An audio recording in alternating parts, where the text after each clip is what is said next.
जी अस्सलाम वालेकुम। कैफ 7 लेक्चर 69। आज के लेक्चर का आगाज़ करते हैं। आज के लेक्चर में क्या करने जा रहे हैं हम, एक तो चैप्टर 12 जो हमारा लास्ट चैप्टर है वाइंडिंग अप का, उसमें हमने दो लर्निंग ऑब्जेक्टिव 4 तक कवर कर लिया है। उनके प्रैक्टिस क्वेश्चन को डिस्कस करेंगे, फिर उसके बाद नेक्स्ट कंसेप्ट्स की तरफ चलेंगे, लर्निंग ऑब्जेक्टिव 5 और 6। और इन कंसेप्ट्स में हम क्या स्टडी करने जा रहे हैं, अपॉइंटमेंट ऑफ ऑफिशियल लिक्विडेटर और statement of affairs of official liquidator. अच्छा, ऑफिशियल लिक्विडेटर के साथ ही एक और अथॉरिटी भी होती है, एक और ऑफिशियल भी है, जिसे कहते हैं प्रोविजनल मैनेजर।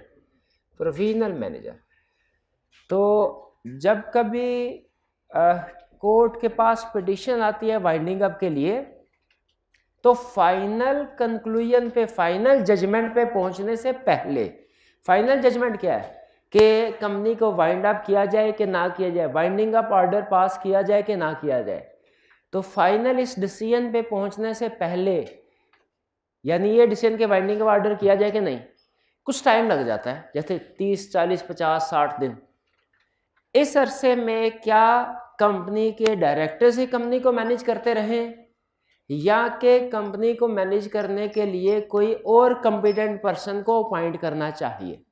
ये कोर्ट की डिस्क्रिशन है, कोर्ट की डिस्क्रिशन है। कोर्ट को अगर लगे कि कंपनी के डायरेक्टर्स, कंपनी की मैनेजमेंट सही तरीके से कंपनी को नहीं चला रहे हैं, और अगर मजीद जब तक जाहिर है कुछ टाइम लगेगा, महीना, 1.5-2 महीने लगेंगे ये डिसीजन करने के लिए, इस डिसीजन पे पहुंचने के लिए कि वाइंडिंग अप ऑर्डर इशू किया जाए कि नहीं किया जाए, इस अरसे में अगर डायरेक्टर्स को, मैनेजमेंट को, करंट मैनेजमेंट को मजीद कंपनी चलाने की इजाज़त दी गई, तो ये मजीद कंपनी को डुबो देंगे।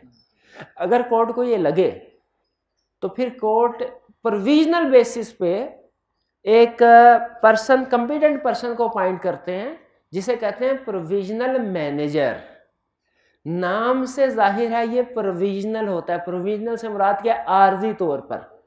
आर्जी तौर पे क्या मुराद कि पिटीशन फाइल होने से लेके वाइंडिंग अप ऑर्डर के डिसीजन के दरमियान में जो अरसा है, पिटीशन फाइल होने से लेके वाइंडिंग अप ऑर्डर पास होने के दरमियान में जो अरसा है, इस अरसे में कंपनी के मामलात को मैनेज करने के लिए जिस ऑफिशियल को अपॉइंट किया जाता है उसे क्या कहते हैं, प्रोविजनल मैनेजर। ये याद रखें, ऑफिशियल लिक्विडेटर नहीं है, ऑफिशियल लिक्विडेटर नहीं है। ऑफिशियल लिक्विडेटर कब अपॉइंट होता है, जब वाइंडिंग अप ऑर्डर पास होगा। अभी वाइंडिंग अप ऑर्डर पास नहीं हुआ, अभी तो कोर्ट हेयरिंग सुन रही है। लेकिन अगर कोर्ट को लगे कि कंपनी की मैनेजमेंट ठीक तरीके से काम नहीं कर रही, और मैनेजमेंट को घर बेच के किसी और को के हाथों में कंपनी की बागडोर संभाल लेनी चाहिए, तो फिर किसको कंपनी कोर्ट किसको बाइंड करेगी, प्रोविजनल मैनेजर को। लेकिन याद रखें, अगर कोर्ट समझे कि मैनेजमेंट ठीक काम नहीं कर रही, तो अगर कोर्ट के ख्याल में मैनेजमेंट ठीक काम कर रही है, तो फिर प्रोविजनल मैनेजर की अपॉइंटमेंट नहीं की जाएगी। लेकिन अक्सर आपको पता है, हमने सर्कमस्टेंसेस पढ़ी वाइंडिंग अप की, उनमें बहुत सी सर्कमस्टेंसेस ऐसी थी जिनमें मैनेजमेंट की नेग्लिजेंस, उनके फ्रॉड, उनके नाअहली से रिलेटेड चीज़ें डिस्कस हुई थी कि मीटिंग कंडक्ट नहीं करवाते, फाइनेंशियल स्टेटमेंट फाइलिंग वगैरह नहीं करते, ठीक है, तो इस तरह की कुछ रिक्वायरमेंट्स को फॉलो नहीं करते। तो इसीलिए अक्सर केसेस में जैसे ही पिटीशन फाइल होती है, एप्लीकेशन फाइल होती है कि इस कंपनी को वाइंड अप कर दिया जाए, अक्सर कोर्ट क्या करते हैं, साथ ही साथ प्रोविजनल मैनेजर को भी अपॉइंट कर देते हैं। हाँ, जब 2 महीने बाद वाइंडिंग अप ऑर्डर अगर पास हो जाए, तो फिर कोर्ट चाहे तो इसी प्रोविजनल मैनेजर को कह देते आज से तुम ऑफिशियल लिक्विडेटर, या किसी और पर्सन को ऑफिशियल लिक्विडेटर अपॉइंट कर देते हैं। प्रोविजनल मैनेजर का कंसेप्ट समझ आ गया आपको। तो आज के लेक्चर में हम ये स्टडी करेंगे कि प्रोविजनल मैनेजर या ऑफिशियल लिक्विडेटर से रिलेटेड क्या प्रोविजंस हैं,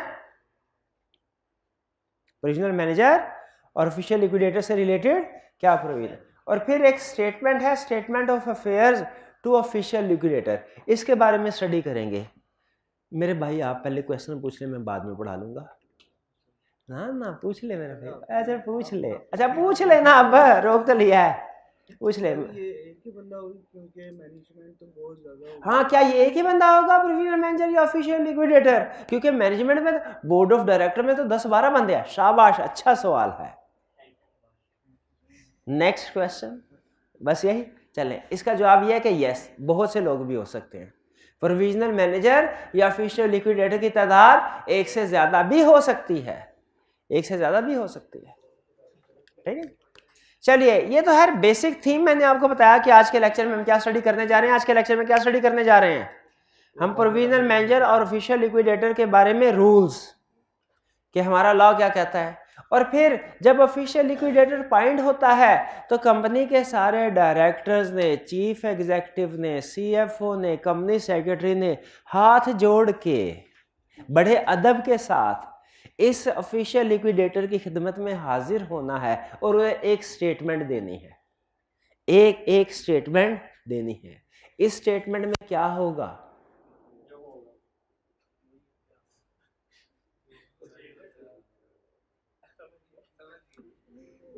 इस स्टेटमेंट में क्या हो, ये हम आज के लेक्चर में पढ़ेंगे।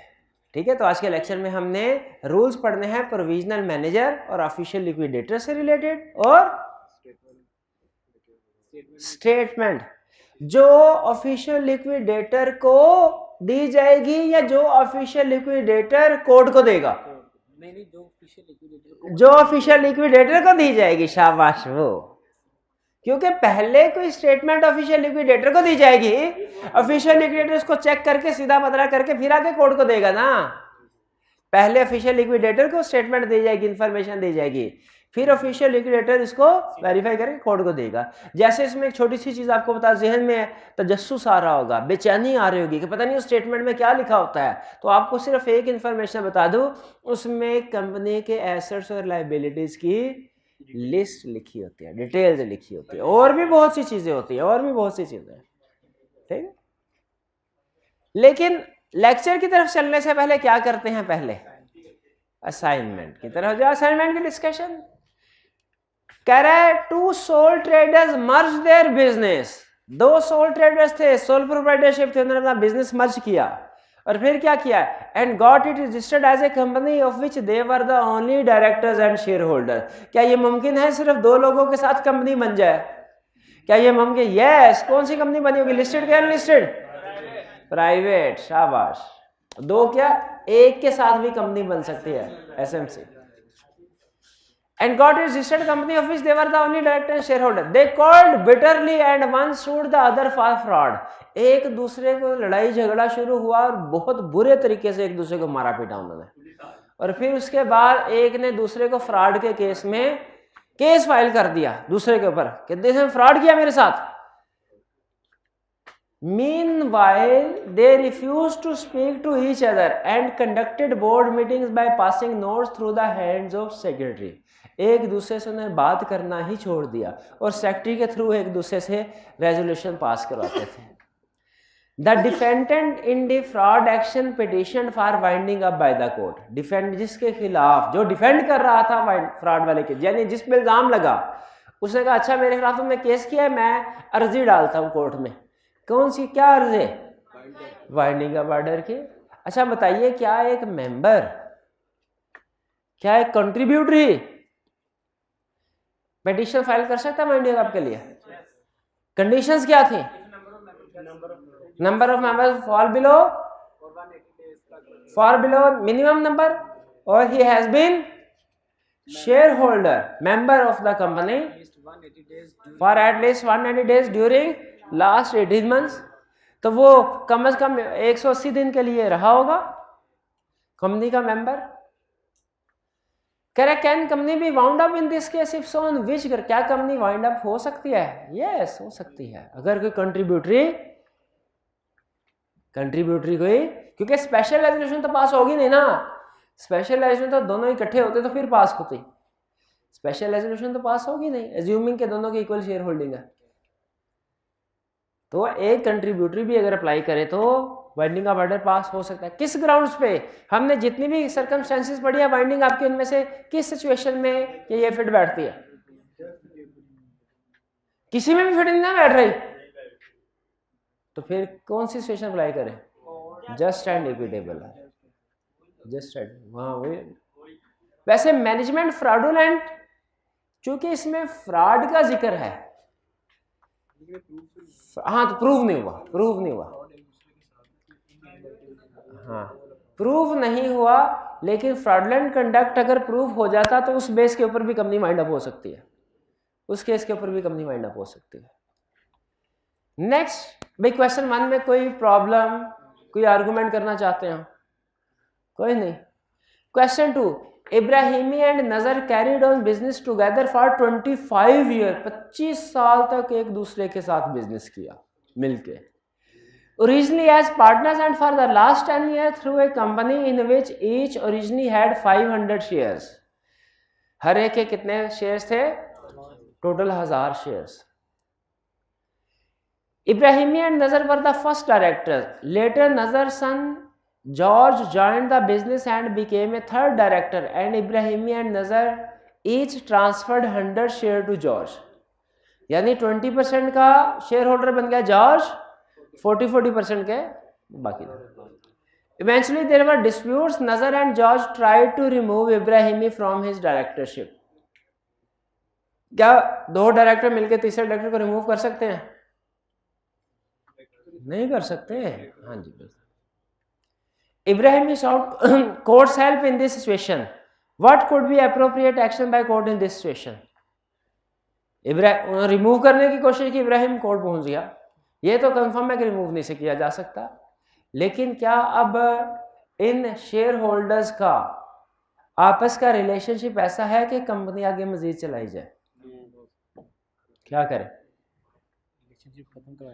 रिलेशनशिप इनका खत्म करवाया जाए। कैसे खत्म होगा रिलेशनशिप? कंपनी खत्म करवा दी जाए। कंपनी खत्म, क्योंकि कंपनी की वजह से रिलेशनशिप स्टार्ट हुआ था। कंपनी खत्म, रिलेशनशिप खत्म।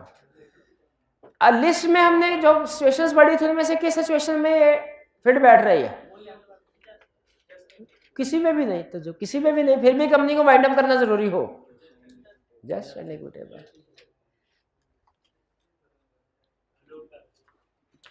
Next question 3, for the last 3 months ANF Limited has been experiencing liquidity crisis and is unable to meet its financial obligations within due date.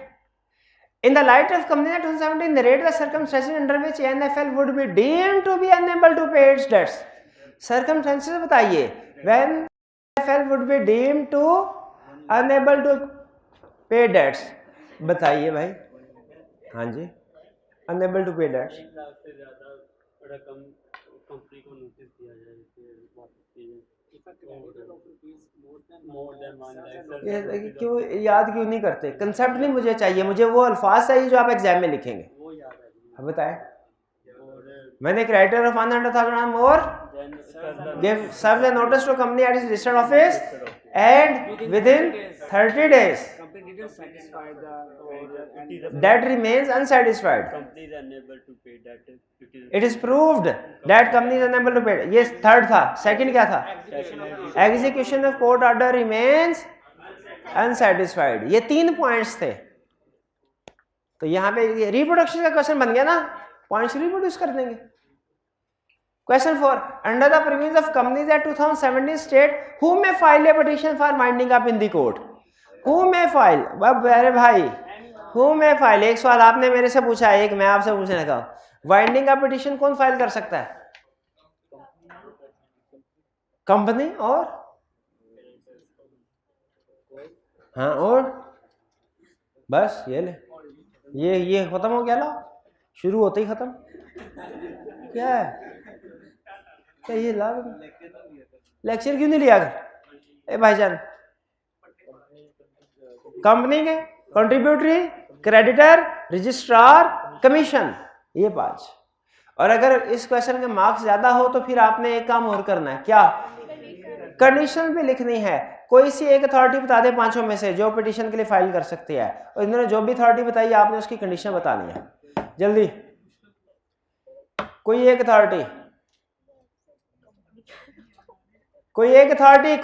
अभी इन्होंने भाई ने बताया कंपनी। बताइए क्या कंडीशन है? कंपनी फाइल कर सकते हैं ना पिटीशन वाइंडिंग अप के लिए, है ना? कंपनी कमीशन को वाइंडिंग अप के लिए पिटीशन फाइल कर सकती है ना? नहीं कर सकती, नहीं कर सकती, नहीं कर सकती, ये नहीं हो सकता। क्या नहीं हो सकता? कंपनी वाइंडिंग अप के लिए कमीशन को पिटीशन फाइल नहीं कर सकती। क्यों? कोर्ट को कर सकती है ये चीज। शाबाश शाबाश शाबाश, कोर्ट को कर सकती है। कंडीशंस क्या है? कंडीशन बता रहे थे आप।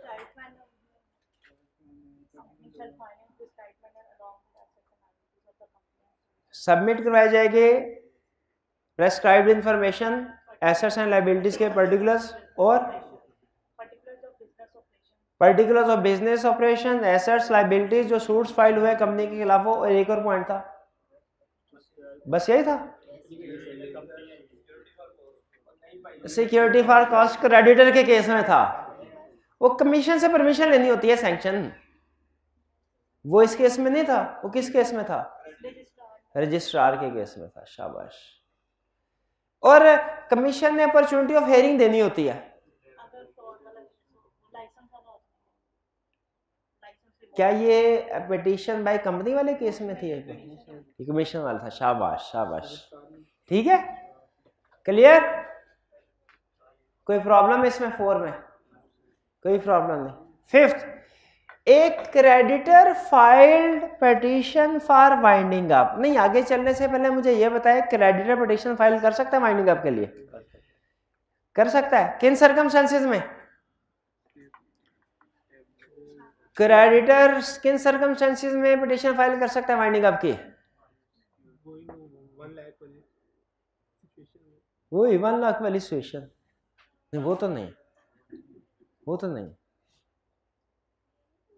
Creditor prima facie case establish करना होता है उसने, और सिक्योरिटी देनी होती है। Security for creditor filed petition for winding up of X Limited to court on 24 February 2021। Court appointed a provisional manager and continued with hearing of petition. क्या ऐसा हो सकता है कि फैसला भी हुआ नहीं है और प्रोविजनल मैनेजर पहले पॉइंट कर दिया? वाइंडिंग अप ऑर्डर का डिसीजन हुआ नहीं है और प्रोविजनल मैनेजर पहले पॉइंट कर दिया। क्या ऐसा हो सकता है?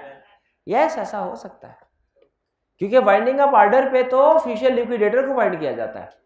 लेकिन याद रखें, प्रोविजनल मैनेजर को पॉइंट करना लाजमी नहीं है, ये कोर्ट की डिस्क्रिप्शन है। समटाइम प्रोविजनल मैनेजर को पॉइंट करते हैं, समटाइम नहीं करते। 29 March 2021 court order winding up of the company and appointed official liquidator. देखा, वाइंडिंग अप ऑर्डर पास किया तो ऑफिशियल लिक्विडेटर को भी वाइंड कर दिया। What is the commencement date of winding up? जाहिर है जिस दिन वाइंडिंग अप ऑर्डर पास किया वही दिन होगा ना। वो नहीं है, कौन सा? जिस दिन पिटीशन फाइल हुई। और पिटीशन किस दिन फाइल हुई? 24 फरवरी को।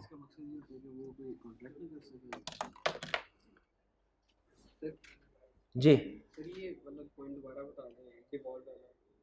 डिवॉल्वर का मतलब ये है, हमने ये स्टडी किया है, अगर कोई मेंबर वाइंडिंग अप के लिए एप्लीकेशन फाइल करना चाहे तो उसे पिछले 18 महीनों में 180 दिन कम से कम कंपनी का मेंबर होना चाहिए।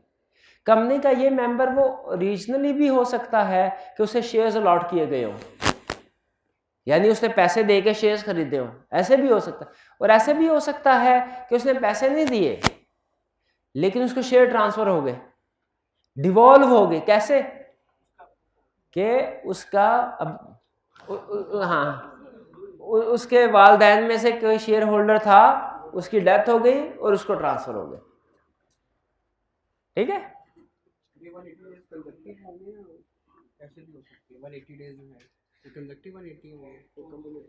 ये कंजेक्टिव 180 लॉ ने इस बारे में नहीं बताया कि जो 180 डेज होंगे कंजेक्टिव काउंट करने के इंटरवल में काउंट करने हैं, लेकिन जो उसकी सेंस है उससे ये लग रहा है कंजेक्टिव 180 डेज है। जी, और कोई क्वेश्चन? कोई क्वेश्चन नहीं?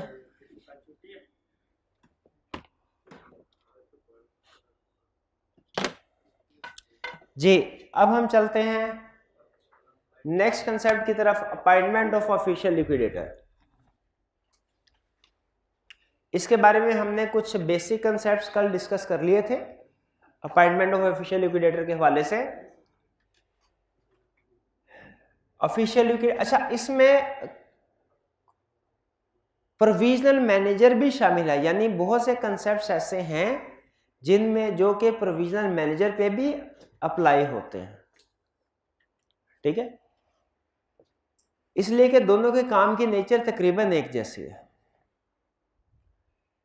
क्या स्टडी करेंगे ऑफिशियल लिक्विडेटर में? हम स्टडी करेंगे appointment and tenure. Appointment and tenure का मतलब, अपॉइंटमेंट का मतलब क्या है? ऑफिशियल लिक्विडेटर को कौन अपॉइंट करेगा? भाई इसको चुप करा ले यार। अपॉइंटमेंट कौन करेगा इसकी? ऑफिशियल। और कब होगी? और पावर्स क्या होंगी इसके पास? पावर्स क्या होंगी? Panel of provisional manager and official liquidator. अब ये इस कंसर्न में जैसा मैंने बताया आपको, ऑफिशियल लिक्विडेटर और प्रोविजनल मैनेजर दोनों डिस्कस हो रहे होंगे, तो जहां पे दोनों कवर, प्रोविजनल मैनेजर भी कवर हो रहा है, वहां पे हमने साथ में मेंशन कर दिया इसको। Panel of provisional manager official liquidator का मतलब क्या है कि कमीशन यानी एससीसीपी एक पैनल मेंटेन करेगा, लिस्ट मेंटेन करेगा कि ये वो सूटेबली कॉम्पिटेंट पर्संस हैं जो कि किसी भी वाइंडिंग अप के केस में भी किसी भी कंपनी के प्रोविजनल मैनेजर या ऑफिशियल लिक्विडेटर अपॉइंट हो सकते हैं। फिर स्टडी करेंगे हम eligibility for provisional manager official, कि अगर कोई पर्सन इस पैनल में, इस लिस्ट में अपना नाम इंक्लूड करवाना चाहता हो, उसके लिए एलिजिबिलिटी क्राइटेरिया क्या है। Next, requirement for official liquidator on appointment, के जब ऑफिशियल लिक्विडेटर को अपॉइंट किया जाएगा, अपॉइंटमेंट के वक्त की क्या रिक्वायरमेंट है, उसने क्या करना है। और फिर if more than one liquidators are appointed, अगर एक से ज्यादा लिक्विडेटर्स को अपॉइंट किया जाए उस सिचुएशन में क्या होगा। और कैजुअल वैकेंसी, कैजुअल वैकेंसी में स्टडी करेंगे कि कैजुअल वैकेंसी को किस तरीके से फिल किया जाएगा।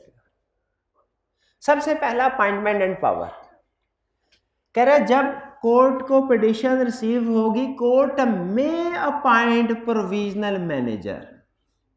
कोर्ट में अपॉइंट का मतलब क्या है? चाहे तो कोर्ट प्रोविजनल मैनेजर को अपॉइंट करे, चाहे ना करे, ठीक है। और ऑफिशियल लिक्विडेटर को भी कोर्ट चाहे तो प्रोविजनल मैनेजर को अपॉइंट करे, चाहे तो उसी वक्त वाइंडिंग अप ऑर्डर पास करके ऑफिशियल लिक्विडेटर को अपॉइंट कर दे। लेकिन ऑफिशियल लिक्विडेटर याद रखे वाइंडिंग अप ऑर्डर पे अपॉइंट किया जाता है। वाइंडिंग अप ऑर्डर से पहले प्रोविजनल मैनेजर ही सारी चीजें देखेगा, अगर अपॉइंट किया गया। अगर नहीं तो कंपनी के जो एग्जिस्टिंग डायरेक्टर्स होंगे, कंपनी की एग्जिस्टिंग मैनेजमेंट कंपनी के मामलात को देखेगी। तो जैसे ही पिटीशन आई वाइंडिंग अप के लिए, कोर्ट ने पहला डिसीजन क्या करना है कि मुझे प्रोविजनल मैनेजर को अपॉइंट करना चाहिए कि नहीं करना चाहिए, ठीक है। फिर इसके बाद दूसरा डिसीजन ये करना है कि वाइंडिंग अप ऑर्डर बनता है कि नहीं इस कंपनी का। पहला डिसीजन तो फौरी करना पड़ता है प्रोविजनल मैनेजर का, जो दूसरा डिसीजन है इसमें महीना, 1.5 महीना, 2 महीने लग जाते हैं वाइंडिंग अप ऑर्डर डिसीजन करते हुए। और कहता है प्रोविजनल मैनेजर की पावर्स सारी की सारी वही होंगी जो ऑफिशियल लिक्विडेटर की पावर्स हैं, अनलेस के कोर्ट लिमिट कर दे। यानी बेसिकली ये तकरीबन एक ही कैटेगरी होती है प्रोविजनल मैनेजर की भी और ऑफिशियल लिक्विडेटर की भी, क्योंकि जो लिस्ट मेंटेन की है कमीशन है प्रोविजनल मैनेजर और ऑफिशियल लिक्विडेटर की, प्रोविजनल मैनेजर भी उसी लिस्ट से उठाया जाता है और ऑफिशियल लिक्विडेटर भी उसी लिस्ट से। तो ला यहाँ पे ये कह रहा है कि दोनों की पावर्स बराबर होगी, प्रोविजनल मैनेजर की और ऑफिशियल लिक्विडेटर की दोनों की पावर्स बराबर है, सेम है। फिर panel of provisional manager and official liquidator, commission SCCP shall maintain a panel of persons having at least 10 years experience। किस में एक्सपीरियंस? या तो एक्सपीरियंस ऑफ अकाउंटिंग, फाइनेंस और लॉ में, या प्रोफेशनल एक्सपीरियंस, ठीक है। अकाउंटिंग, फाइनेंस और या प्रोफेशनल एक्सपीरियंस। जैसे फर्ज कीजिए एक लॉयर है, पिछले 15 साल से प्रैक्टिस कर रहा है लॉ की, वो प्रोविजनल मैनेजर अपॉइंट हो सकता है, बिल्कुल। कैसे? क्योंकि 10 साल का एक्सपीरियंस चाहिए कम से कम, और उसके पास 15 साल का एक्सपीरियंस है। इसी तरह एक चार्टर्ड अकाउंटेंट है और वो पिछले 12 साल से फर्म में प्रैक्टिस कर रहा है एज प्रोफेशनल, क्या उसकी अपॉइंटमेंट हो सकती है एज प्रोविजनल मैनेजर या ऑफिशियल लिक्विडेटर? यस, ठीक है। तो प्रोफेशनल एक्सपीरियंस भी और अकाउंटिंग, फाइनेंस या लॉ का एक्सपीरियंस उसके पास हो, उसको भी ऑफिशियल लिक्विडेटर अपॉइंट किया जा सकता है। क्योंकि अगर आप देखें ना तो जो इन लोगों की रिस्पॉन्सिबिलिटी होती है वो चलाना भी है और कंपनी की वाइंडिंग अप में जो लीगल इश्यूज हैं या प्रैक्टिकल इश्यूज हैं इनको भी हैंडल करना है। इसलिए इनका एक्सपीरियंस काउंटिंग में, फाइनेंस में, लॉ में या बाकी के कंपनी को चलाने के मामलात में प्रोफेशनल एक्सपीरियंस होना चाहिए। कम से कम कितने साल का? 10 साल का। हाँ, अगर कमीशन को लगे कि ये पैनल में से कोई बंदा ऐसा है जो ठीक काम नहीं कर रहा, जिसको हम किसी कंपनी का प्रोविजनल मैनेजर या ऑफिशियल लिक्विडेटर बनाते हैं तो अपने ज़ाती मुफादात के लिए काम करना शुरू कर देता है, या वो कॉम्पिटेंट नहीं है, बिला वजह मामलात को डिले करता है। कमीशन के पास ये पावर अगर है कि वो कुछ मेंबर्स के नाम, प्रोफेशनल्स के नाम इस लिस्ट में, पैनल में इंक्लूड कर सकती है, उसी तरह का ये पावर भी है कि नाम रिमूव भी कर सकती है। क्या पावर है? ये बिल्कुल है।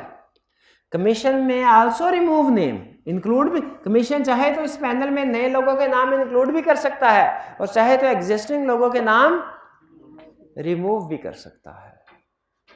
हाँ, रिमूव करने से पहले अपॉर्चुनिटी देगा हेयरिंग की इन लोगों को। किन लोगों को? जिसका नाम रिमूव करना होगा। कभी आपके खिलाफ ये इल्जामात हैं, ये एलिगेशंस हैं, बताइए कि आपका नाम रिमूव कर दिया जाए, आपको कोई इतराज़ तो नहीं है? आपका नाम ऐड कर दिया जाए, आपका एक्सपीरियंस है? कितने साल का एक्सपीरियंस है? 1 महीने का है तो फिर इनएलिजिबल है। 10 साल का है, किस फील्ड में? काउंटिंग में एक्सपीरियंस। शाबाश, कह जी 10 साल मेरा काउंटिंग पढ़ने का एक्सपीरियंस है, तो ठीक है जी, आपको official liquidator provisional manager appoint कर दिया जाता है।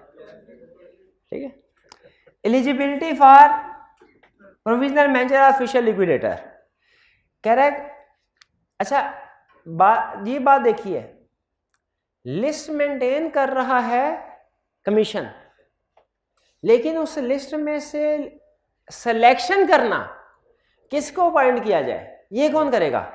कोर्ट करेगा। ठीक है, court appoints 1 or more provisional manager और ऑफिशियल लिक्विडेटर। आपने क्वेश्चन पूछा था क्या एक से ज्यादा प्रोविजनल मैनेजर हो सकते हैं? बिल्कुल हो सकते हैं। जब डायरेक्टर एक से ज्यादा हो सकते हैं तो प्रोविजनल मैनेजर, ऑफिशियल लिक्विडेटर भी एक से ज्यादा हो सकते हैं। लेकिन यहाँ फिर एक दूसरा सवाल भी आपके जहन में आ जाना चाहिए, जिस तरह डायरेक्टर्स के एक दूसरे से झगड़े होते हैं, क्या इनके भी एक दूसरे से झगड़े हो सकते हैं? यस, इनके भी हो सकते हैं झगड़े। Court appoints 1 or more provisional manager official liquidator from panel. ये 1 or more के ऊपर गौर कीजिएगा, ये भी बाद में मैंने कंसेप्ट लिंक करना है।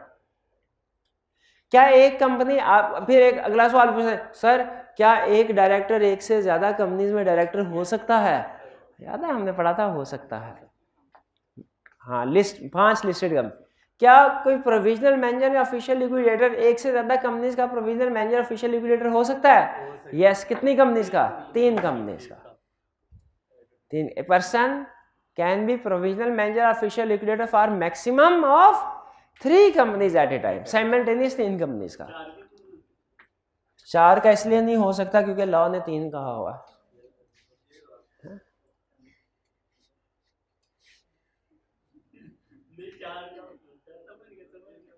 कैमरा ऑफ करें, मैं इनको बता दूं जरा कि 4 का क्या है। तो मैक्सिमम 3 कंपनी, एक पर्सन मैक्सिमम 3 कंपनीज का प्रोविजनल मैनेजर या ऑफिशियल लिक्विडेटर अपॉइंट हो सकता है। लेकिन कहां से होगा? उस लिस्ट में से। जो लिस्ट कौन मेंटेन कर रहा है? कमीशन मेंटेन कर रहा है। कोर्ट उस लिस्ट में से बंदे उठाएगा। कितने? उसकी मर्जी है, 1 2 3 4 5 6 7 8, जितने मर्जी, जितने वो अप्रोप्रिएट समझता है, 1 or more। और वो लिस्ट कौन मेंटेन कर रहा होगा? कमीशन। कमीशन ने उस लिस्ट में कौन कौन से बंदे डाले होंगे? जो एलिजिबल है। एलिजिबल कौन होते हैं? जिसका 10 साल का एक्सपीरियंस हो। किस चीज का? काउंटिंग का, फाइनेंस का, लॉ का, या रेलिवेंट प्रोफेशनल एक्सपीरियंस। क्या ऐसा हो सकता है? इसकी एक्सेप्शन बताएं। एक्सेप्शन के कोई provisional manager official liquidator appoint हो उस लिस्ट के अलावा, क्या हो सकता है? यस। लॉ, कमीशन ना चाहे, कोर्ट भी नहीं कहे, ऐसा क्रेडिटर जिसको 60% पेड अप कैपिटल जितना भी कैपिटल है उसका 60% या उससे ज्यादा ड्यू हो किसी एक क्रेडिटर को, तो इसका मतलब है आधे से ज्यादा पैसे तो उसको ड्यू है। फॉर एग्जाम्पल यहाँ एक सिग्निफिकेंट हैवी अमाउंट उसको ड्यू है, तो उसका हक नहीं है अपनी मर्जी का बंदा लेके आए।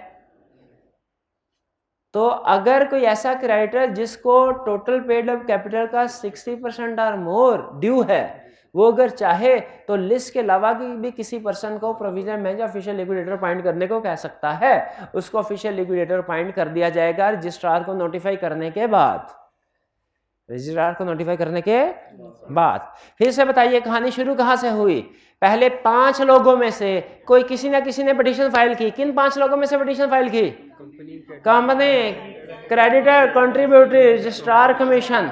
कोर्ट के पास जैसे ही पिटीशन आई, कोर्ट ने फौरी तौर 2 फैसले करने हैं। फौरी तौर पे फैसला क्या करना है कि प्रोविजनल मैनेजर को बाइंड किया जाए कि नहीं किया जाए, और कुछ अरसे के बाद क्या फैसला करना है, वाइंडिंग अप ऑर्डर पास किया जाए कि नहीं। और अगर वाइंडिंग अप ऑर्डर पास किया गया तो फौरी तौर पे ऑफिशियल लिक्विडेटर को भी अपॉइंट किया जाएगा। किसकी पावर ज्यादा है, प्रोविजनल मैनेजर की या ऑफिशियल लिक्विडेटर की? दोनों की एक बराबर है, अनलेस कोर्ट क्या करे, किसकी पावर्स को लिमिट कर दे? ऑफिशियल प्रोविजनल मैनेजर की। प्रोविजनल मैनेजर की पावर्स थोड़ी सी कम हो सकती है ऑफिशियल लिक्विडेटर से, अगर कोर्ट लिमिट करे उसको। ठीक है, हाँ नहीं ये लिखा हुआ है ना ऑफिशियल लिक्विडेटर, ये लिखा हुआ है प्रोविजनल मैनेजर की पावर्स होंगी ऑफिशियल लिक्विडेटर के बराबर, अनलेस लिमिटेड बाय कोर्ट। हाँ जी पढ़ना। पैनल कमीशन मेंटेन कर रहा होता है। अच्छा ठीक है, एलिजिबिलिटी तक बात आ गई थी। कोर्ट अपॉइंट करे, कौन अपॉइंट करेगा? कोर्ट, एक से ज्यादा प्रोविजनल मैनेजर ऑफिशियल लिक्विडेटर को। लेकिन अगर एक क्रेडिटर, ऐसा क्रेडिटर जिसको टोटल इश्यूड कैपिटल का 60% या उससे ज्यादा ड्यू है, अमाउंट ड्यू है, वो भी अपॉइंट करवा सकता है कोर्ट को कह के एक ऐसे पर्सन को जो कि पैनल में शामिल नहीं है, उसका भाई है, उसको भी अपॉइंट करवा सकता है, पैनल में शामिल नहीं, लेकिन रजिस्ट्रार को नोटिफाई करवा के। ये एक्सेप्शन याद रहेगी ना कि कोई ऑफिशियल लिक्विडेटर पैनल से बाहर से भी अपॉइंट हो सकता है। किसके कहने पे हो सकता है? 60% ऑफ इश्यूड शेयर कैपिटल जिसको ड्यू होगा। शाबाश। अपॉइंटमेंट पे ऑफिशियल लिक्विडेटर ने क्या करना है? ऑफिशियल लिक्विडेटर ने इंश्योर करना है कि वो इंडिपेंडेंट हो और बड़ी ईमानदारी के साथ अपना काम सर अंजाम दे। और ऑफिशियल लिक्विडेटर डिपॉजिट करेगा सिक्योरिटी इफ डिटरमिन। अगर कोर्ट को लगे ये ऑफिशियल लिक्विडेटर है, इसकी नीयत में गड़बड़ लग रहा है, कहीं ऐसा ना हो कि ये कंपनी को वाइंडिंग अप में नुकसान पहुंचाने की कोशिश करे, एसी हो 50-50 हज़ार के और ये 20-20 हज़ार के सेल प्राइस करके शो करवा के अपने घर ले जाए, हो सकता है कि नहीं भाई? कोई लिक्विडेटर अगर खुद माली फायदा उठाना चाहे उठा सकता है कि नहीं उठा सकता? उठा सकता है बिल्कुल। या हो सकता है उसका भी कंपनी में किसी लिहाज से इंटरेस्ट हो, वो खुद भी एक क्रेडिटर हो, वो खुद भी एक क्रेडिटर हो और एसेट बेच के सबसे पहले अपने पैसे एडजस्ट करवाता रहे, बाकियों की खैर है, बाकियों की बाद में देखी जाएगी। तो बताइए लिक्विडेटर का इंडिपेंडेंट न्यूट्रल होना जरूरी है कि नहीं है? यस जरूरी है। इसीलिए कोर्ट ने यह कहा कि जब कभी हम किसी को लिक्विडेटर, ऑफिशियल लिक्विडेटर अपॉइंट करेंगे, वो हमें सिक्योरिटी देगा कि अगर उसके किसी एक्ट की वजह से कंपनी को नुकसान पहुंचा तो वो उसका जुर्माना अदा करेगा, कंपनसेट करेगा, रीइंबर्स, सिक्योरिटी दे भैया। कोर्ट अगर चाहे, कोर्ट का लगेगा बंदा को ठीक नहीं लग रहा मुझे, ये कोई गड़बड़ करेगा, 2 नंबरी करेगा, ये हेर फेर करने की कोशिश करेगा, तो कोर्ट उसे कह सकती है सिक्योरिटी दो। ठीक है, और फिर इसके बाद कुछ स्टेटमेंट भी उसने ऐड करनी है। स्टेटमेंट कौन सी? कि वो इंडिपेंडेंट है, कोई कंफ्लिक्ट ऑफ इंटरेस्ट नहीं है, वो कंपनी से, कंपनी की मैनेजमेंट से इंडिपेंडेंट है, कोई कंफ्लिक्ट ऑफ इंटरेस्ट किसी किस्म का नहीं है। जैसे अगर वो खुद भी क्रेडिटर है तो उसमें और दूसरे क्रेडिटर में कंफ्लिक्ट ऑफ इंटरेस्ट आ गया। क्या कंफ्लिक्ट ऑफ इंटरेस्ट आ गया? अब वो हो सकता है खुद अपनी रिकवरी करवाता रहे और दूसरे बेचारे क्रेडिटर इंतजार करते रहे, यानी उसका अपना फायदा हो गया, दूसरों का नुकसान हो। कंफ्लिक्ट ऑफ इंटरेस्ट से कहते हैं ना, एक का फायदा हो जाए दूसरे का नुकसान, हालांकि सारे एक बराबर होने चाहिए। या हो सकता है वो किसी डायरेक्टर का भाई हो, तो इंडिपेंडेंट नहीं है। तो ऑफिशियल लिक्विडेटर का क्या इंडिपेंडेंट होना जरूरी है? कन्फ्लिक्ट ऑफ इंटरेस्ट से पाक होना जरूरी है। तो ऑफिशियल लिक्विडेटर 7 दिन के अंदर अंदर रिटर्न स्टेटमेंट देगा कि उसका कोई इंटरेस्ट नहीं है कंपनी में किसी किस्म का, और कोई कन्फ्लिक्ट ऑफ इंटरेस्ट, कोई वो इंडिपेंडेंट है। इंडिपेंडेंस का भी मसला नहीं है, कन्फ्लिक्ट ऑफ इंटरेस्ट का भी मसला नहीं है। हाँ जी। और ये ये किसने ये स्टेटमेंट देनी है कि मैं इंडिपेंडेंट हूं, मैं कोई कन्फ्लिक्ट ऑफ इंटरेस्ट नहीं है? ऑफिशियल लिक्विडेटर में। कब? किसके 7 दिन के अंदर? किसकी अपॉइंटमेंट के 7 दिन के अंदर?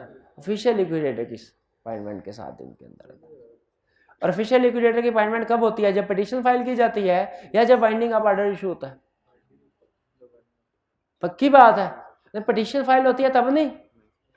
अच्छा, जब कभी पिटीशन फाइल होगी हमेशा प्रोविजनल मैनेजर अपॉइंट होगा। ट्रू और फॉल्स?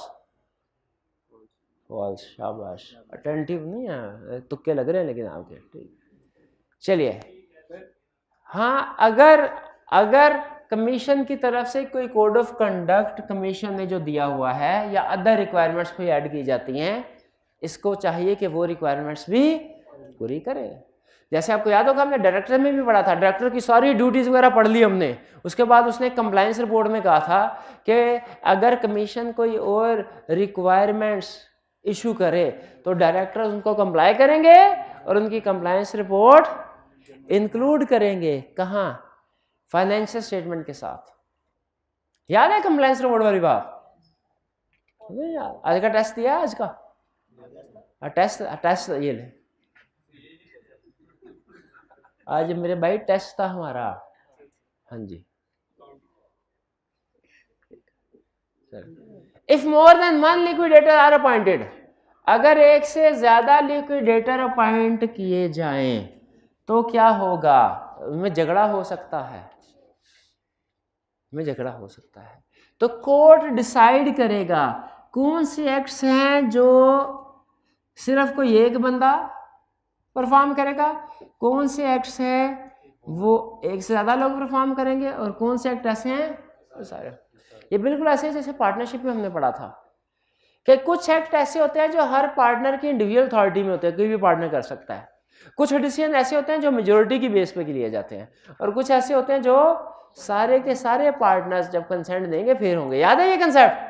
उसी तरह लिक्विडेटर जब एक से ज्यादा अपॉइंट किए गए तो उनकी पावर्स भी बतानी चाहिए, तो कोर्ट उनकी पावर्स में डिफाइन कर देगा कि वो कौन कौन से काम है जो कि ऑफिशियल लिक्विडेटर अकेला कर सकता है, वो कौन से काम है जो मेजोरिटी की बेस पे होंगे, और वो कौन से डिसीजन हैं जो सारे मिलके करेंगे ऑफिशियल लिक्विडेटर्स। ये वही पार्टनरशिप वाला कंसेप्ट है। और अगर इनमें आपस में कोई झगड़ा होता है किसको बताएंगे? कोर्ट को बताएंगे। ठीक है, कोर्ट फैसला करेगा फिर उस झगड़े वाले मसले का। अच्छा, कैजुअल वैकेंसी क्या होती है? रेजिग्नेशन, डेथ हो जाए, डिस्क्वालिफिकेशन वगैरह। कह रहे रेजिग्नेशन नॉट अलाउड। एक दफा आप ऑफिशियल लिक्विडेटर अपॉइंट हो गए तो उसको कंप्लीट करके ही जान छूटेगी। रिजाइन नहीं कर सकते, रिजाइन नहीं कर सकते एक्सेप्ट ऑन पर्सनल डिसेबिलिटी। हाँ, अगर कोई पर्सनल डिसेबिलिटी हो, हाथ पांव टूट जाए, नजर आना बंद हो जाए, पागल हो जाए, तो उस बेस के ऊपर रिजाइन कर सकते हैं। लेकिन अगर किसी पर्सनल रीजन की वजह से, पर्सनल डिसेबिलिटी की वजह से रिजाइन किया, तो जब तक सक्सेसर नेक्स्ट वाला ऑफिशियल लिक्विडेटर अपॉइंट नहीं होता, एग्जिस्टिंग ऑफिशियल लिक्विडेटर अपनी जिम्मेदारियों को पूरा करता रहेगा, जितना भी थोड़ी बहुत होती रहे। नहीं, पागल हो गया तो फिर नहीं करेगा जिम्मेदारियां पूरी। नेक्स्ट, और ये कैजुअल वैकेंसी फिल कौन करेगा? डायरेक्टर की कैजुअल वैकेंसी कौन फिल करता था? कमीशन के कोर्ट है। डायरेक्टर की कैजुअल वैकेंसी कमीशन। ये अल्लाह और भाई, डायरेक्टर्स की कैजुअल वैकेंसी डायरेक्टर्स ही फिल करते हैं। कितने दिन के अंदर? जैसे चीफ एग्जेक्टिव की कैजुअल वैकेंसी बाकी के चीफ एग्जेक्टिव फिल करते हैं। ये हाल है ना जाती मेरे साथ है।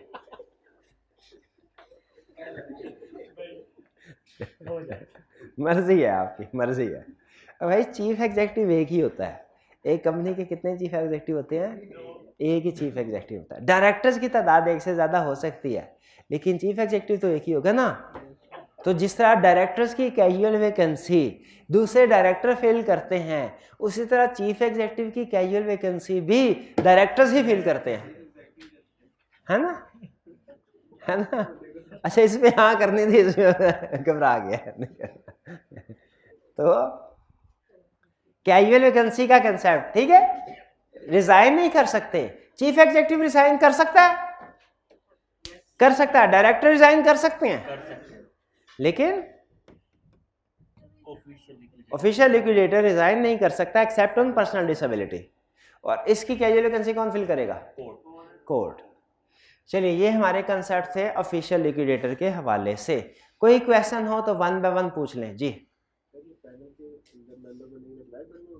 हाँ, इस पैनल में मेंबर बनने के लिए जाहिर है अप्लाई करना होगा उन लोगों को।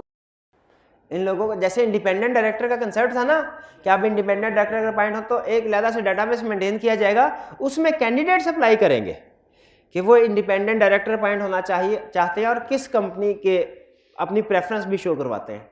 उसी तरीके से इस लिस्ट में भी इंक्लूड होने के लिए मेंबर्स खुद अप्लाई करेंगे, ठीक है, जो समझते हैं। फिर इसके बाद कमीशन उसको देखेगा एलिजिबल है कि नहीं, और अगर एलिजिबल है तो उनको पैनल की लिस्ट में इंक्लूड कर देगा। और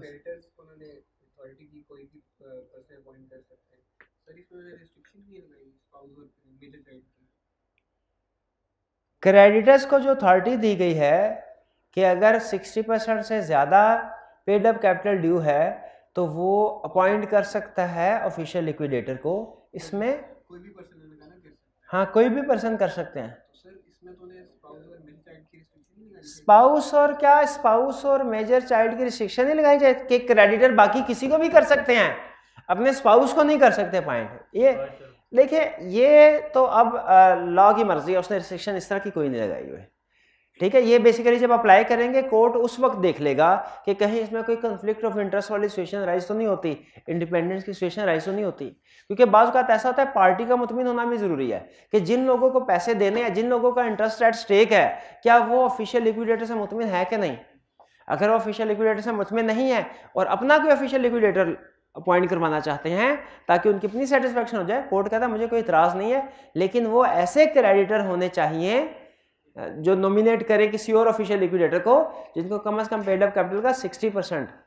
अच्छा, टोटल क्रेडिटर का 60% नहीं कहा उन्होंने, ये ध्यान में रखें, पेड अप कैपिटल का 60% का हुआ।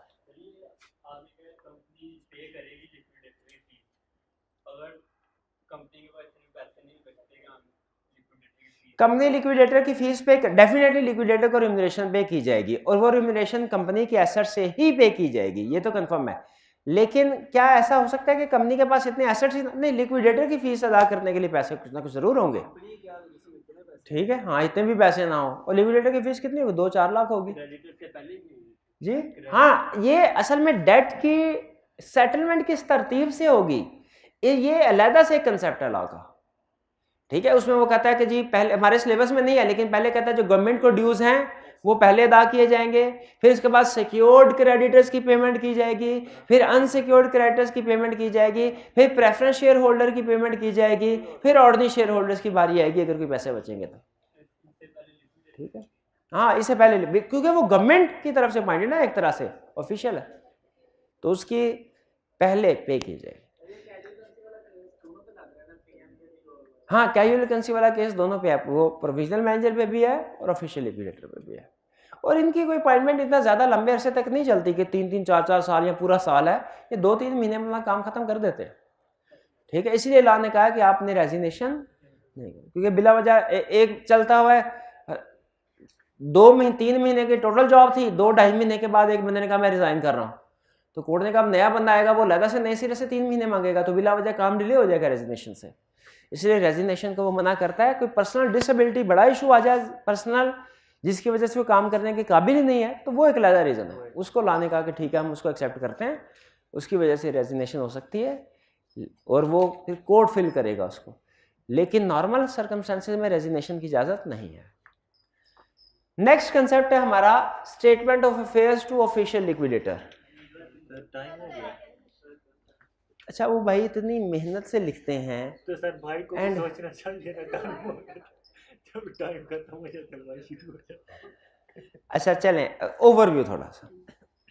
ऑफिशियल लिक्विडेटर आ गया, इसका काम क्या भला सोचिए जरा, ये क्या बड़ा काम इसने क्या करना कि कंपनी के जो एसेट्स हैं उन सब की लिस्ट बना के उनकी वैल्यूज वगैरह लिखे, कितने के एसेट्स हैं, लाइबिलिटीज की लिस्ट बनाए, उनकी वैल्यू देखे कितनी है लाइबिलिटीज की, और फिर कोर्ट के सामने लिस्ट रख दे कि सर ये एसेट्स और लाइबिलिटीज है, मेरे ख्याल में इस बंदे को इतने इतने पैसे अदा होने चाहिए, आप ऑर्डर पास करें तो हम इनको पेमेंट कर दें। तो दो फंक्शंस होते हैं बड़े जो लिक्विडेटर से रिलेटेड होते हैं। एक ये कि लिक्विडेटर ने कंपनी की मैनेजमेंट से, डायरेक्टर से स्टेटमेंट लेनी है। क्या लेना है? स्टेटमेंट लेनी है जिसमें एसेट्स और लायबिलिटीज वगैरह की डिटेल और भी कुछ इंफॉर्मेशन होगी। और दूसरा, इसको रिफाइन करके, वेरीफाई करके, अकाउंट शार्ट करके इसकी रिपोर्ट बनानी है, बाकायदा इस स्टेटमेंट की रिपोर्ट बनानी है और वो रिपोर्ट सबमिट करनी है कोर्ट को।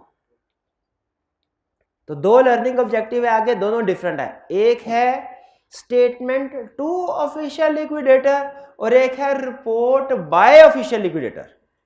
स्टेटमेंट टू ऑफिशियल लिक्विडेटर का कंसेप्ट क्या है कि स्टेटमेंट सबमिट करवाई जाएगी किसको? ऑफिशियल लिक्विडेटर को। कौन करवाएगा? कंपनी की मैनेजमेंट। और रिपोर्ट बाय ऑफिशियल लिक्विडेटर का कंसेप्ट क्या है कि एक रिपोर्ट सबमिट करवाई जाएगी किसको? कोर्ट को। और ये कौन जमा कराएगा? Official liquidator. और इसमें भी इंफॉर्मेशन तकरीबन उसी वही है जो रिपोर्ट, बस उसने वेरीफाई किया, उसको थोड़ा रीअरेंज करके रिपोर्ट की शक्ल में कोर्ट को जमा करवा दिया। तो पहले आपको ये बता रहा है, इसमें हम क्या सीखेंगे, अभी सीख नहीं रहे, सीखेंगे। व्हेन शैल सबमिट स्टेटमेंट, ये जो स्टेटमेंट है जिसे स्टेटमेंट ऑफ अफेयर्स कहते हैं, ये कौन सबमिट करवाएगा और कब करवाएगा, ये स्टडी करेंगे। जाहिर है कंपनी की मैनेजमेंट वगैरह कराएगी और मेरा हाल है कोई 15-20 दिन के, कोई 15 को दिन के करीब अंदर अंदर जमा करवा देंगे। किसको जमा करवाएगी? ऑफिशियल लिक्विडेटर को। कौन? मैनेजमेंट। ठीक है। और जल्द ही करवा, कोशिश करेगी जल्द से जल्द करवा दे जैसे ही उसकी अपॉइंटमेंट हुई है। फिर इसमें कौन कौन से पर्टिकुलर्स होंगे? अच्छा चले पर्टिकुलर्स को सरसरी तौर पे पढ़ लेते हैं ताकि घर जाके आप याद करने चाहे तो कर सकते हैं। नहीं, इसमें पर्टिकुलर में कौन सा टेक्निकल कंसेप्ट है? एक चीज भी, एक लफ्ज भी ऐसा है ना जो आपके लिए नया हुआ, वही पे खत्म। ठीक है। पर्टिकुलर किस चीज का? Particular statement of assets and liabilities की लिस्ट। एसेट्स का मतलब एसेट्स, लायबिलिटीज का मतलब liabilities. Cash and bank balance, कितना कैश बैंक बैलेंस मौजूद है। लिस्ट ऑफ क्रेडिटर, अच्छा क्रेडिटर को दो हिस्सों में तोड़ा जाएगा, डिवाइड किया जाएगा। किस किस हिस्से में? सिक्योर्ड क्रेडिटर कितने, अनसिक्योर्ड कितने। क्यों भला? क्योंकि जैसे अभी मैंने बताया, सिक्योर्ड क्रेडिटर को पहले पेमेंट होनी है, अनसिक्योर्ड को बाद में। रिसीवेबल, जब क्रेडिटर की लिस्ट बनी है जिनको पैसे देने हैं, तो जिनसे पैसे लेने हैं उनकी भी तो लिस्ट बनेगी। इनको देखा जाएगा कि ये इनसे अमाउंट कितनी को रियलाइज हो सकते हैं, रिकवरी हो सकती है। यानी इसमें बैड डेट होंगे ना बहुत ज्यादा। जब लोग देखते हैं ना कि हमने डूबने वाली है, वो मुकर जाते हैं। तो किसी पैसे देने भी है ना, वो उसे पता होता है कंपनी महीने 2 महीने में खत्म, वो 6 महीने बाद आके पैसे ले लेगा, वो कंपनी नहीं रहेगी 6 महीने तक। तो डेटर्स जो हैं इनकी रिकवरी थोड़ी मुश्किल होती है, इसीलिए उसने कहा list of receivable plus realise amount. Person in possession of companies property, company की प्रॉपर्टी किन किन लोगों की पोजेशन में है, ये नया कंसेप्ट है। अच्छा, investment not held in companies name. Investment property है ना, प्रॉपर्टी से मेरा हर तरह के एसेट्स होते हैं। क्या कुछ ऐसे एसेट्स, ऐसे शेयर्स, ऐसी इन्वेस्टमेंट होती है जो कंपनी के नाम पे नहीं, किसी दूसरे लोगों के नाम पे हो? तो पढ़ा हुआ ये कंसेप्ट, ये पढ़ा हुआ कंसेप्ट कि पर्सन इन पोजेशन ऑफ, ऐसे लोग जिनके पास कंपनी की प्रॉपर्टी मौजूद है, भी ऐसा ना हो कंपनी वाइंड अप हो रही है तो वो चुप जाए। जैसे किसी लेना पैसे, किसी की डेथ हो ना तो जिसने पैसे लेने होते हैं ना वो आ जाता है नमाज जनाजा पढ़ने के लिए टाइम, और जिसने पैसे देने हो वो कहता है मैं तो उसको जानता ही नहीं कभी, मैं तो नमाज जनाजा में लाना आता ना। तो जो पैसे लेने वाले होते हैं ना वो फौरन आके बता देते हैं कि सर हमारे, और जिन्होंने पैसे देने होते हैं चाहते हैं। ठीक है, हाँ जी। तो इसीलिए उसने कहा कि लिस्ट पर्सन जिन जिन के पास कंपनी की प्रॉपर्टी है वो लिस्ट मेंटेन की जाएगी, ताकि ये ना हो उनके नाम पे उनको आर्जी तौर पे हमने शेयर ट्रांसफर किए थे, वो अब समझे कंपनी मर गई तो ये शेयर हमारे हो गए। ना ना ना, रिकॉर्ड रखा, इसीलिए रिकॉर्ड रखा हुआ था उसका, याद है रजिस्टर ऑफ, क्या नाम था उसका, shares investment not in companies name, places where company conduct is business in last 180 days, पिछले 6 महीनों में कहाँ कंपनी ने बिजनेस किया है, क्योंकि वहां हो सकता है थोड़े बहुत कंपनी के एसेट्स पड़े हो तो वहां जाके तलाशी ले लेनी चाहिए, तलाशी ले लेनी चाहिए। List of pending cases, contingent या प्रोस्पेक्टिव लायबिलिटीज, याद है, court shall also take into account contingent and prospective liabilities, याद है ये एक तो है हु मे अप्लाई, उसमें भी है। ठीक है, और ये कौन सा पेज है जिसके एंड पे ये कंटिंजेंट वाली, अनएबल टू पे डेट में, कि जब कोर्ट ने फैसला करती है ना कि कोई कंपनी इज अनएबल टू पे डेट्स, तो इस फैसला करने में court contingent and prospective creditors को भी कंसिडर, मिल गया कहां पे डिस्कस हुआ हुआ, ये पेपर के बाद आके ना देखना शुरू कर दीजिएगा ये कहां पे डिस्कस हुआ था, उससे पहले सारा देख के तसल्ली से जाइएगा सारी किताब, नहीं पेपर के बाद आके ढूंढ रहे होते हैं सवाल कहा था। पेंडिंग ऐसे, और अदर पर्टिकुलर इफ, अगर रिक्वायर्ड हो तो कुछ मजीद particulars, other particular, other statements from other officials, अच्छा चले कर लेंगे। अच्छा सिर्फ एक चीज बता दे, ये रिपोर्ट कौन बना रहे हैं, मैनेजमेंट के लोग। इस रिपोर्ट के बनाने में उनका कोई आने जाने का रक्षा खर्चा, किराया, पानी शानी, खर्चा पानी कोई होना चाहिए कि नहीं, मिलेगा उनको, लॉ ने भी यही कहा खर्चा पानी मिलेगा। इस लिस्ट की कॉपी किसी को मिलनी चाहिए, जिन लोगों ने पैसे लेने हैं, जिनका इंटरेस्ट है, कौन, और जिन्होंने देने हैं, डेबिटर नहीं, डेटर्स भी नहीं, कंट्रीब्यूटरी, कंट्रीब्यूटरी और क्रेडिटर चाहें तो ये लिस्ट हासिल कर सकते हैं, कॉपी उसकी। रजिस्ट्रार क्यों नहीं, एक दफा फिर कैमरा बंद करवाऊं, चस्का बढ़ गया रजिस्ट्रार। तो statement of affairs, official liquidator, clear हो गया है? नहीं ये तो भी पढ़ाया नहीं, ओवरव्यू दे रहा हूँ, ओवरव्यू दे रहा है। अच्छा नहीं ठीक है ठीक है ठीक है, सारी चीजें इस साइड की सारी चीजें भूल जाए, सिर्फ ये याद कर लें, ये तो याद कर सकते हैं ना, कल जब आप आए ना तो ये सारा आपने याद किया होना चाहिए, और इस साइड में सिर्फ ये आपको याद होने चाहिए, कर लेंगे ना याद। अच्छा फिर लेकिन अगर अभी ये दरमियान में छोड़ दिया तो आपको कैसे पता चलेगा कि होम असाइनमेंट में कौन से क्वेश्चन करने हैं और कौन से नहीं, कुछ क्वेश्चन नहीं करते नहीं है, करना है। इस लर्निंग ऑब्जेक्टिव जो है ना, ये लर्निंग ऑब्जेक्टिव कौन सा है, 5, लर्निंग ऑब्जेक्टिव 5 के क्वेश्चन आपने करने, फिर 6 के ना कीजिए, 8 तक क्लियर है जी।